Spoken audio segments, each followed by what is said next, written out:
मेरा धर्मा तू, मेरा धर्मा तू, तेरा सब कुछ मैं, मेरा सब कुछ तू।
मुस्लिम सिख ईसाई हम वतन हम नाम है।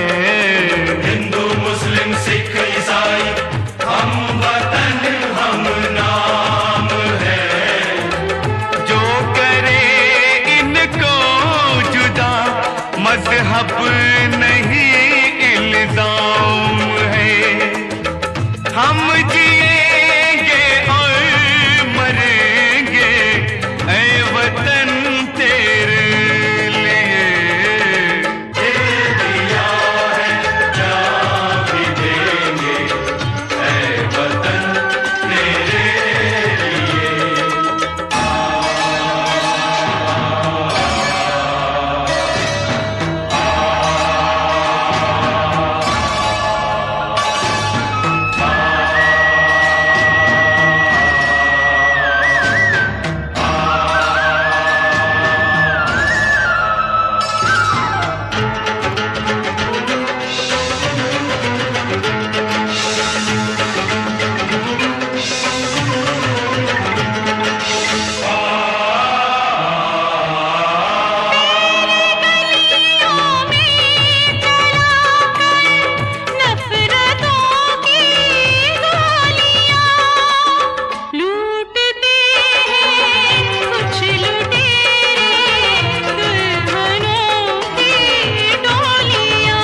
रंग दे बसंती चोला, मेरा रंग दे बसंती चोला, मेरा रंग दे बसंती चोला, मेरा रंग दे बसंती चोला।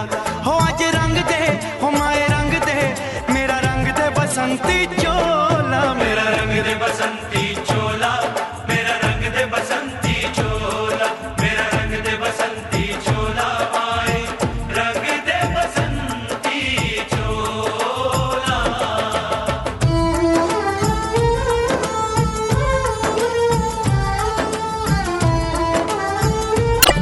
बिहाने दीवानों की टोलियां, आजादी को चली बिहाने दीवानों की टोलियां, खून से अपने लिख देंगे हम इंकलाब की बोलियां।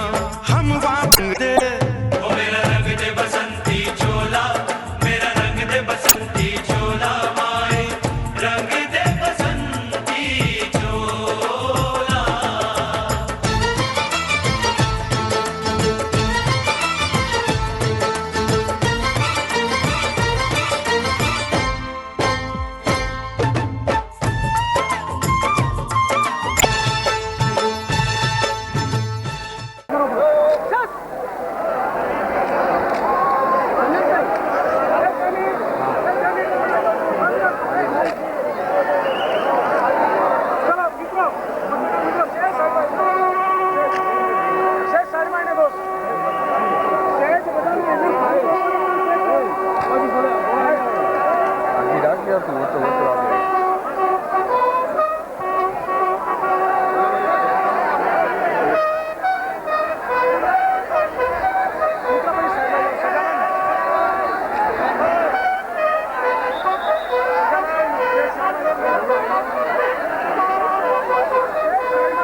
कितना दुखी हूँ इसका मैं वर्णन नहीं कर सकता।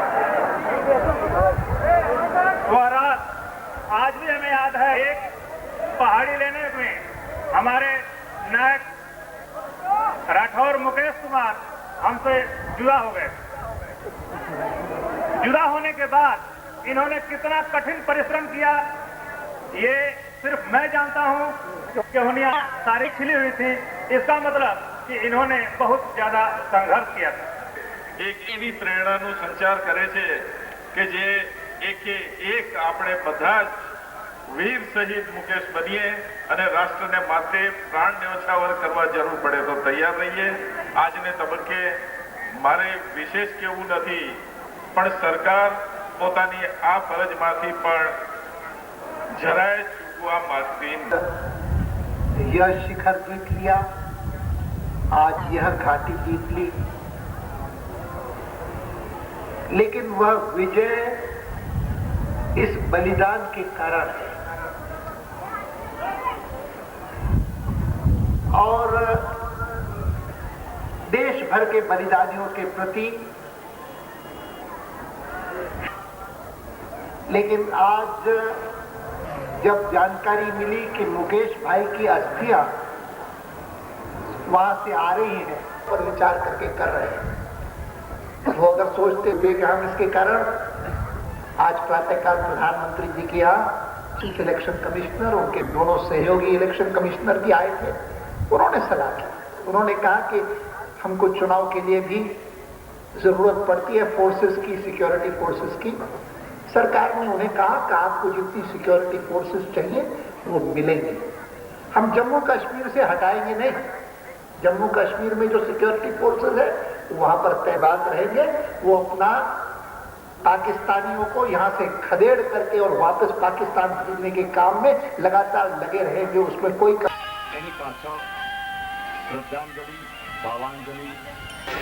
एक शायरे કહ્યું છે કે शहीदों की चिताओं पर लगेंगे हर बरस मेले, वतन पे मिटने वालों का यही बाकी निशा हो। મને યાદ આવે છે બરાબર 27મી જૂનની સવાર,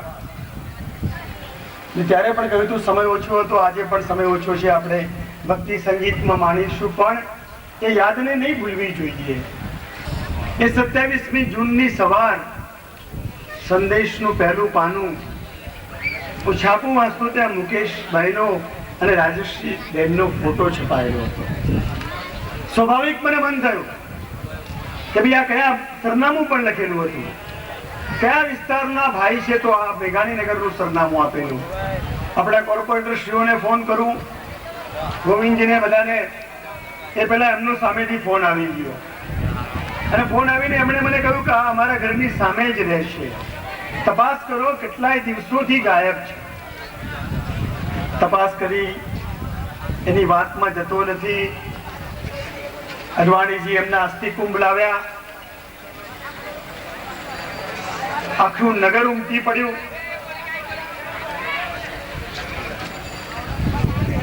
મુકેશભાઈની સાથે દિનેશ પ્રજાપતિ કરીને ભાઈ હતા, સાંભળો, હરીશે મને જે વાત કરી, કેમ કે આ વાત બે જ લોકો જાણતા હતા।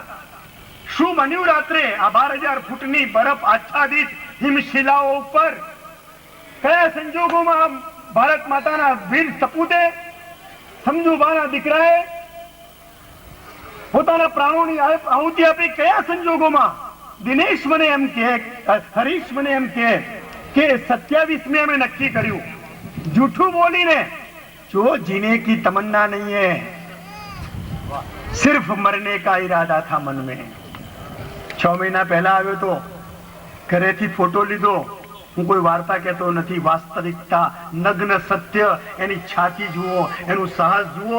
ફોટો લઈ મેઘાણીનગર 4 રસ્તે ગયો, બાએ પૂછ્યું ક્યાં જાય છે, તો કે આ ફોટો નાનો છે, મોટો કરાવવો છે। તો કે કેમ? તો કે આ અંદર જે લડીએ છીએ અમે આતંકવાદની સામે, એની મજા નથી આવતી।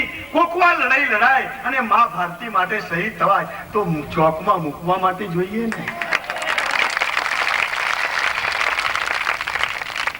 આ મુકેશ 6 મહિના પહેલા કે છે।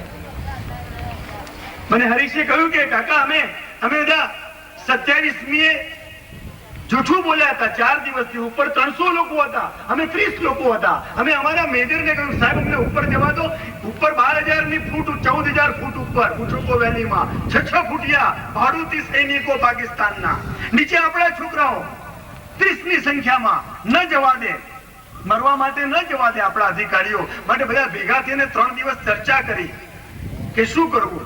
પછી છોકરાઓએ દબાણ કર્યું અને સમજાવ્યા સાહેબ જે થવું એ થાય, તમે એમને પરમિશન આપો।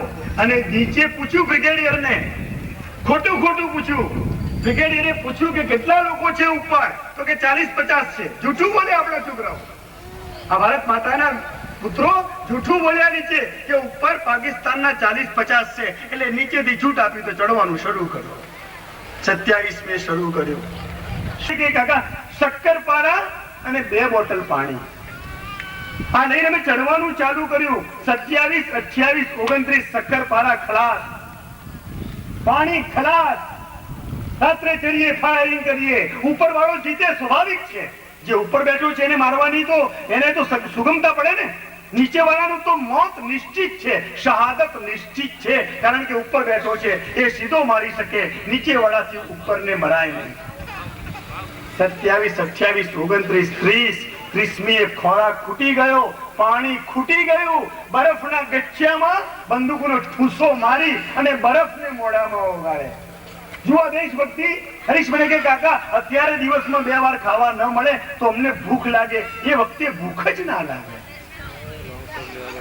3જી, 4થીની રાત છોકરાઓએ ચડવાનું ચાલુ કર્યું 11,000 ફૂટની ઊંચાઈ પર। 1000 ફૂટ બાકી ફાયરિંગ કરતા જાય. બરાબર રાતના 2:30 વાગ્યા હશે. 500 ફૂટ બાકી રહ્યું. કમનસીબે એ દિવસે પૂર્ણિમા હતી. પર્વતોમાં ચાંદ વહેલો ઉગે. 2:45 વાગે ચાંદ દેખાયો 3:30 અને આ છોકરાઓને ઉપરવાળા જોઈ ગયા અને જબરજસ્ત ફાયરિંગ કર્યું. આપણા વાલસોયા મુકેશને મને હરીશ કે પહેલી ગોળી વાગી. અમે બંને ગુજરાતી હતા, બાજુમાં. એટલે મેં કહ્યું કે તને વાગ્યું છે? કે ના, તું મારી ચિંતા ન કર. મેં ફરી પૂછ્યું કે હું તને કવર કરું મિલિટરી ભાષામાં? તું નીચે આવતો રે. કેમ કે એમને તો ખબર છે કે આપણે 22 છીએ, 24 છીએ, સામે 300 છે, જીતવાનું તો છે નહીં. ઉપરા ઉપરી ગોળી વાગતી ગઈ. આ મેઘાણીનગરના સપૂતે કર્ણાવતીના દીકરાએ એક ગોળી પીઠ પાછળ ઝેલી, બધી સામી છાતીએ ઝેલી. બાજુની બરફની ખાઈમાં જ્યારે ખૂબ ફાયરિંગ થયું ત્યારે એનો દેહ ધડી પડ્યો. ફાયરિંગ વધ્યું. બચાવ કરવા આપણા સૈનિકો થોડા નીચે ઉતર્યા, તપાસ કરી. એ વખતે એમની ભાળ ન મળી. બીજે દિવસે હેલિકોપ્ટરથી તપાસ કરી, ભાગ ન મળી. દિવસો વીતતા ગયા. ટેલિગ્રામ ઘરે આવ્યો મિલિટરીમાંથી એક લાઈનનો કે ભાઈ મુકેશભાઈ ગાયબ છે, જ્યારે અમને મળશે ત્યારે તમને જણાવીશું. અને આપણને બીજી તારીખે એમના અસ્થિ મળ્યા. 27મી સાંજે.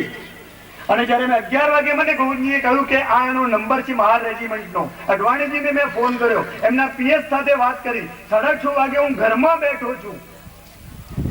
મુકેશના ઘરમાં અને ટેલિફોનની ઘંટડી વાગી અને મને અડવાણીજીનો પીએસ કહે છે, હરેનભાઈ તમે જે ઇન્કવાયરી પૂછી છે એ મળી ગઈ છે, શહીદ થયા છે.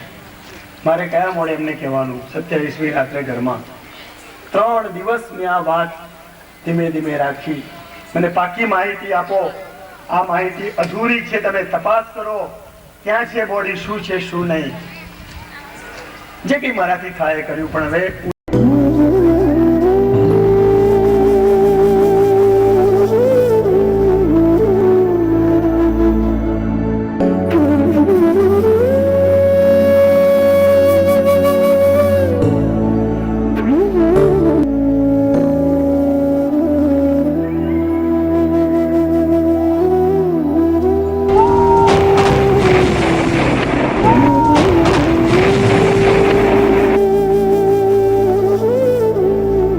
शहीद लांस नायक मुकेश राठौर करगिल के उन शहीदों में से एक हैं जिनकी शहादत को याद किए बिना विजय दिवस नहीं मनाया जा सकता.